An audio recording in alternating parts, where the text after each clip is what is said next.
আজকের পর্বে লেয়ার মুরগি রান্না ঘরোয়া মশলা দিয়ে খুব সিম্পলভাবে। আসসালামু আলাইকুম, welcome back to my channel Panna's kitchen. সবাই কেমন আছেন? আশা করছি সবাই ভালো আছেন, সুস্থ আছেন। আলহামদুলিল্লাহ আমরাও ভালো আছি। তো আমি লেয়ার মুরগি রান্না করব আজকে, সেই রেসিপি আপনাদের সাথে শেয়ার করব। অনুরোধ রইল ভিডিওটি না টেনে দেখার চেষ্টা করবেন, ফুল ভিডিও না দেখে লাইক কমেন্ট করবেন না। তো এখানে চুলায় একটা পাতিল বসিয়ে দিয়ে দিলাম সয়াবিন তেল, দিয়ে দিব কিছু গোটা গরম মশলা, তার মধ্যে আছে 2টা তেজপাতা মাঝখান থেকে চিড়ে দিলাম, 4টা এলাচ দিয়ে দিলাম, দিয়ে দিচ্ছি 3 টুকরো ছোট সাইজের দারুচিনি, দিয়ে দিচ্ছি 10-12টার মতো গোলমরিচ, এখন দিয়ে দিব 4টা লবঙ্গ, দিয়ে একটু নেড়ে ছেড়ে তেলের মধ্যে ভেজে নেব। দিয়ে দিচ্ছি কিছু পেঁয়াজ কুচি, হাফ কাপেরও বেশি হবে, দিয়ে আমি কিছুক্ষণ নেড়ে ছেড়ে ভেজে নেব। কিছুক্ষণ তেলের মধ্যে নেড়ে ছেড়ে ভেজে নেওয়ার পরে দিয়ে দিব টমেটো কুচি। আমি এখানে 2টা টমেটো কুচি করে দিয়ে দিলাম। এ পর্যন্ত ভিডিওটি ভালো লাগলে প্লিজ একটা লাইক করে দিবেন, লাইক করে বন্ধুদের মাঝে শেয়ার করে দিবেন। আপনাদের একটা লাইকে অনেকের মাঝে ভিডিওটি পৌঁছাতে সাহায্য করবে। এখন দিয়ে দিলাম স্বাদমতো লবণ, দিয়ে আমি আরও কিছুক্ষণ নেড়ে ছেড়ে ঢাকা দিয়ে দিলাম 2 মিনিটের জন্য, যাতে পেঁয়াজ টমেটোগুলো চপড হয়ে আসে। ঢাকনা খুলে আবারও একটু নেড়ে চেড়ে দিলাম। এখন কিছু মশলা দিয়ে দিলাম রসুন বাটা 2 টেবিল চামচ দিব, দিয়ে দিব এখন আদা বাটা 2 টেবিল চামচের একটু কম হবে আদা বাটা দিয়ে দিলাম।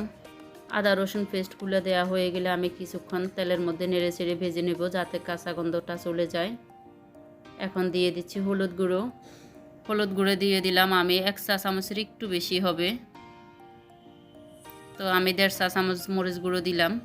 প্রথমে উঁচু করে 1 চা চামচ মরিচ গুঁড়ো দিয়েছি, পরে আরও একটুখানি দিয়েছি, প্রায় 1.5 চা চামচের মতো হবে। এখন দিয়ে দিলাম আমি জিরা গুঁড়ো 2 চা চামচ, দিয়ে দিব ধনিয়া গুঁড়ো 1.5 চা চামচ।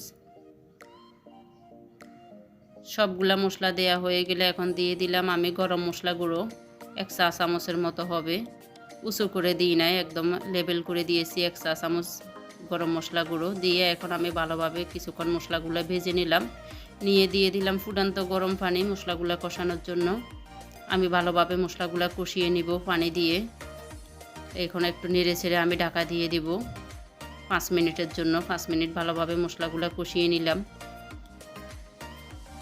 আমার মশলাগুলো কষানো হয়ে গেছে, এখন আমি মাংসটা দিয়ে দিচ্ছি। এখানে আমি লেয়ার মুরগি নিয়েছি, 2.5 কেজির একটা লেয়ার মুরগি নিয়ে আমি অর্ধেকটা রান্না করে নিচ্ছি, আর অর্ধেকটা আমি রেখে দিয়েছি।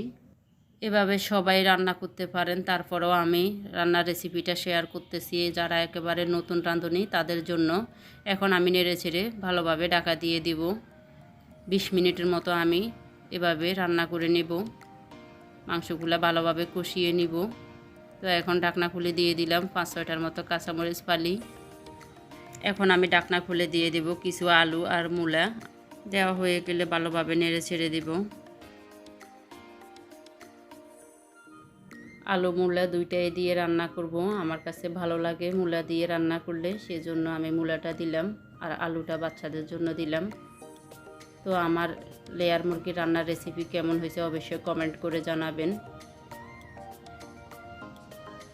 যারা আমার ভিডিওটি নতুন দেখছেন প্লিজ আমার চ্যানেলটা সাবস্ক্রাইব করে দিবেন।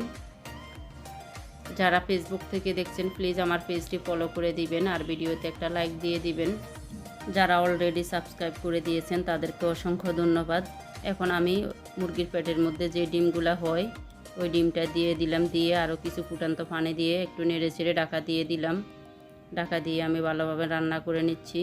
আমার রান্নাটা হয়ে আসছে, এখন আমি ভাজা জিরে গুঁড়ো দিয়ে দিলাম 1 চা চামচ, দিয়ে একটু নেড়ে ছেড়ে 2-3 মিনিটের জন্য আমি ঢাকা দিয়ে রান্না করে নিব।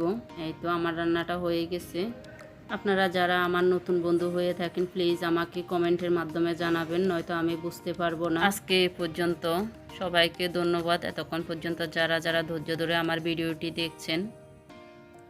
তো সবাই ভালো থাকবেন, সুস্থ থাকবেন, আর আমার রান্নাটা কেমন হয়েছে অবশ্যই কমেন্ট করে জানাতে ভুলবেন না। ভালো লাগলে একটা লাইক দিবেন। আজকের মতো এখানে বিদায়, আল্লাহ হাফেজ।